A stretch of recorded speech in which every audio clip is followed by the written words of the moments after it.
CBSE Class 10 Chapter 3 Exercise 3.2 മൂന്നാമത്തെ question 3x minus y is equal to 3, 9x minus 3y is equal to 9.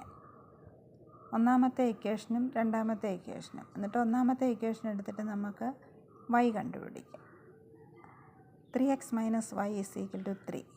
3x ലെഫ്റ്റിലിട്ടിട്ട് വൈയെ നമുക്ക് right സൈഡിലോട്ട് കൊണ്ടുപോകും. അപ്പം is equal to 3 plus Y എന്നാവും. ലെഫ്റ്റിലെ Y right സൈഡിൽ പോയപ്പോൾ നെഗറ്റീവ് വൈ പോസിറ്റീവായിട്ട് മാറി. എന്നിട്ട് 3യെ ഇങ്ങനെ ലെഫ്റ്റിലോട്ട് കൊണ്ടുവരാം. 3യെ ലെഫ്റ്റിലോട്ട് കൊണ്ടുവരുമ്പോൾ +3 ആയിരുന്നു റൈറ്റ് സൈഡിൽ കിടന്നത്. അത് 3xൻ്റെ അടുത്തോട്ട് വന്നപ്പോൾ -3 ആയി. 3x - 3 is equal to Y. ഇനി ഈ വൈയുടെ വാല്യൂ എടുത്ത് ഇക്വേഷൻ നമ്പർ 2 കൊടുക്കാം. Substitute the value of Y in equation 2.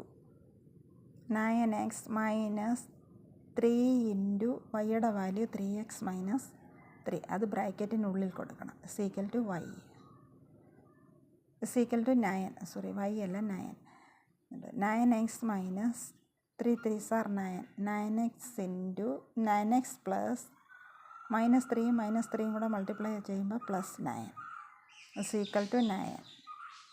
9xൽ നിന്ന് 9x സബ്ട്രാക്ട് ചെയ്യുമ്പോൾ 0. 9 ഇസ് ഈക്വൽ ടു 9 എന്ന് കിട്ടും. This equation is true. അതുകൊണ്ട് ഈ ഇക്വേഷന് ഇൻഫിനിറ്റ്ലി മെനി സൊല്യൂഷൻസ്, ഒരു സൊല്യൂഷൻ അല്ല ഉള്ളത്, കുറേ സൊല്യൂഷൻസ് ഉള്ള ഒരു ഇക്വേഷനായത്. Okay, thank you.